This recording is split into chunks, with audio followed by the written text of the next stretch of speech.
बच्चे की learning process, learning direction एवं उसमें अपनी भूमिका को समझने के लिए नोटबुक एक बहुत ही इम्पॉर्टेंट इंडिकेटर है। नमस्कार, मैं भुवन चंद्र जोशी आपका होली माइंड चैनल में हार्दिक स्वागत करता हूं। आज का मुख्य विषय है कि हम बच्चे की नोटबुक को कैसे समझें और उस नोटबुक के मूल्यांकन से हम क्या बात समझें। इसके लिए पहला इम्पॉर्टेंट पॉइंट है कि हम नोटबुक का असेसमेंट करें। As a parent, as a teacher हम नोटबुक का असेसमेंट करें। पहला, असेसमेंट के आधार पर यदि हमारा असेसमेंट नोटबुक के बारे में सेटिस्फैक्ट्री है, ये लग रहा है कि हाँ नोटबुक प्रॉपरली सही है, जो हमारे इंडिकेटर्स, जो हमारे पैरामीटर्स हैं उसके हिसाब से नोटबुक ओवरऑल परफॉर्मेंस सेटिस्फैक्ट्री है, तो उसका क्या निष्कर्ष निकालें। यदि नोटबुक का ओवरऑल परफॉर्मेंस सेटिस्फैक्ट्री नहीं है तो क्या निष्कर्ष निकालें, एवं यदि नोटबुक में परफॉर्मेंस सेटिस्फैक्ट्री नहीं है तो उसका क्या समाधान खोजें। इस पूरी बात को समझने के लिए शुरुआत करते हैं कि हम नोटबुक का पहले असेसमेंट करें। नोटबुक का असेसमेंट करने में किन बातों का ध्यान रखें।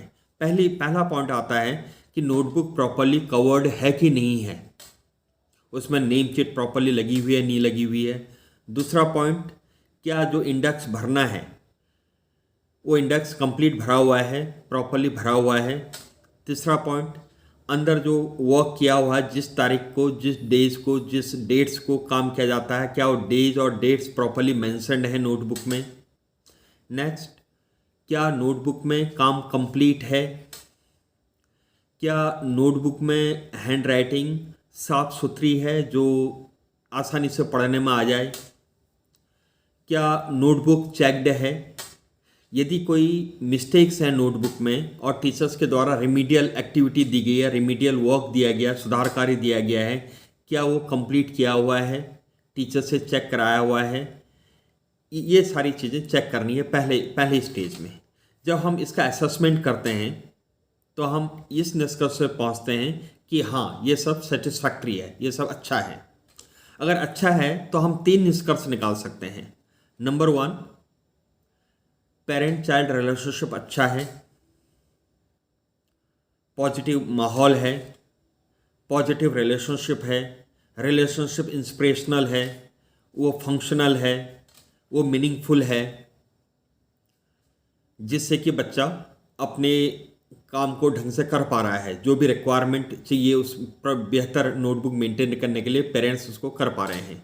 दूसरा point, teacher student teacher relationship अच्छा है, फंक्शनल है और मीनिंगफुल है, जिससे कि टीचर्स स्टूडेंट प्रॉपरली टीचर्स के इंस्ट्रक्शन को फॉलो कर पा रहा है और प्लस जो काम टीचर्स दे रहे हैं उसको वो प्रॉपरली हैंडल कर पा रहा है। तीसरा निष्कर्ष ये निकाला जा सकता है कि बच्चे का जो हैबिट फॉर्मेशन है वो सही डायरेक्शन में हो रहा है। Now the next point comes, अगर असेसमेंट, नोटबुक का असेसमेंट सेटिस्फैक्ट्री नहीं है, जैसा होना चाहिए, ओवरऑल नोटबुक जैसी होनी चाहिए वैसे नहीं है, तो इसका क्या निष्कर्ष निकालें। इसमें हम 7-8 निष्कर्ष निकाल सकते हैं। पहला निष्कर्ष ये हो सकता है कि टीचिंग लर्निंग प्रोसेस में कोई प्रॉब्लम आ रही है। टीचिंग लर्निंग प्रोसेस जो होनी चाहिए थी बच्चे की वो नहीं हो पा रही है, उसमें कुछ प्रॉब्लम है। दूसरा ये हो सकता है कि पेरेंट चाइल्ड रिलेशनशिप प्रॉपर नहीं चल रहा है, जितना जैसा होना चाहिए वो नहीं हो पा रहा है। तीसरा निष्कर्ष ये निकाला जा सकता है कि टीचर स्टूडेंट रिलेशनशिप उतना कारगर नहीं है जितना होना चाहिए, उससे जो मोटिवेशन होना चाहिए, उससे जो इंस्पिरेशन मिलना चाहिए वो नहीं मिल पा रहा है बच्चे को। या ये भी हो सकता है कि बच्चे को जितना टाइम देने की ज़रूरत है पेरेंट्स की ओर से, पेरेंट्स उतना टाइम मैनेज नहीं कर पा रहे हैं। ये भी हो सकता है कि बच्चे को क्लास में जितना इंडिविजुअल अटेंशन की ज़रूरत है टीचर उतना इंडिविजुअल अटेंशन नहीं दे पा रहा है। यह हो सकता है कि कोई टाइम मैनेजमेंट से रिलेटेड कोई प्रॉब्लम है, बच्चे का रूटीन प्रॉपरली मेंटेन्ड नहीं है। या ये हो सकता है कि बच्चे को रूटीन को प्रॉपरली मॉनिटर नहीं किया जा रहा है, बच्चे के जो स्टडी से रिलेटेड चीज़ें जो डेली करना चाहिए, 10 मिनट, 20 मिनट्स, 20 मिनट्स, 40 मिनट्स जो देने चाहिए थे वो नहीं दिया जा रहा है। वो टाइम नहीं मिल पा रहा है। ये भी हो सकता है कि बच्चा मोबाइल का एक्सेसिव यूज़ कर रहा है, बहुत ज़्यादा मोबाइल के साथ लगा हुआ है, सोशल मीडिया से बहुत ज़्यादा कनेक्टेड है, या कुछ और डिस्ट्रैक्शंस हैं। ये कुछ प्रॉब्लम्स हैं। ये जो ओवरऑल नोटबुक परफॉर्मेंस अगर डिससेटिस्फैक्ट्री है, उतना सेटिस्फैक्ट्री नहीं है, तो ये निष्कर्ष हम निकाल सकते हैं।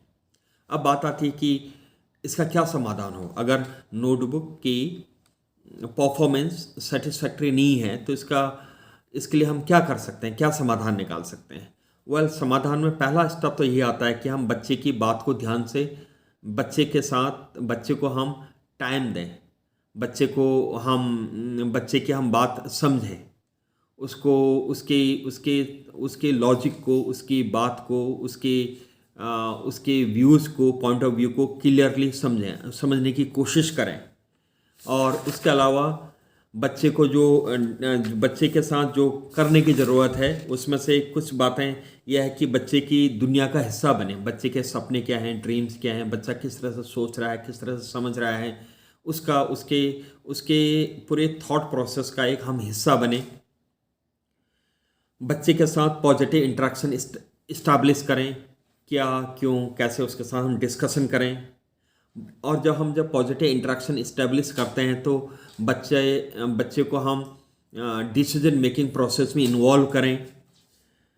बच्चे के साथ हम डिस्कस करें कि हम फंक्शनल बिहेवियर, कारगर बिहेवियर किससे कहें, या डिसफंक्शनल बिहेवियर किससे कहें, किस बिहेवियर को हम फंक्शनल बिहेवियर समझें, जो पॉजिटिव बिहेवियर समझें, जिससे कि बेनिफिट होता है, सपने पूरे होते हैं। किस चीज़ को हम डिसफंक्शनल बिहेवियर समझें, जो नेगेटिव बिहेवियर, जिससे कि बच्चे के जो अपने सपने हैं, वो सपने पूरे होने में प्रॉब्लम, हर्डल्स क्रिएट हो सकते हैं, प्रॉब्लम से बाधाएं आ सकती हैं। और नेक्स्ट पॉइंट है कि बच्चा जो भी कोशिशें कर रहा है, जो भी प्रयास कर रहा है, उस प्रयास को हम पहचान पाएँ, उसको आइडेंटिफाई कर पाएँ, उसको अप्रिशिएट कर पाएँ, उसके एफर्ट्स को हम एक अप्रूवल दे पाएँ अपनी, और उससे बच्चे का मोटिवेशन बढ़ सके। फाइनली हम ये कोशिश करें कि जो नोटबुक में जो काम छूटा हुआ वो कंप्लीट हो, नोटबुक प्रॉपरली मेंटेन्ड हो, नोटबुक प्रॉपरली चेक्ड हो, और बच्चे को ये ट्रेनिंग हम दें कि जो हमारी जो वीकर एरियाज़ हैं, जो कमजोरियां हैं, जो खामियां हैं, जो कमियां हैं, उसको हम कैसे ओवरकम करें, उन खामियों से हम कैसे पार पाएँ, और एक विजेता के रूप में हम कैसे अपने को प्रस्तुत कर पाएँ। हम एक how we can feel victorious in our efforts, अपने कोशिश में हम कैसे विक्टोरियस बन सकते हैं। ये इस तरह से अगर हम नोटबुक को असेस करें, नोटबुक को सेटिस्फैक्ट्री होने पर क्या निष्कर्ष निकालें, डिससेटिस्फैक्ट्री होने पर, नोटबुक की ओवरऑल परफॉर्मेंस डिससेटिस्फैक्ट्री होने पर क्या निष्कर्ष निकालें, एवं अपनी हम कोशिशें कैसे तय करें, तो निस्संदेह बच्चा हमेशा अच्छा कर पाएगा और एक पॉजिटिव ढंग से मोटिवेटेड हो पाएगा। Wishing you all happiness, all success and all glory. Thank you very much.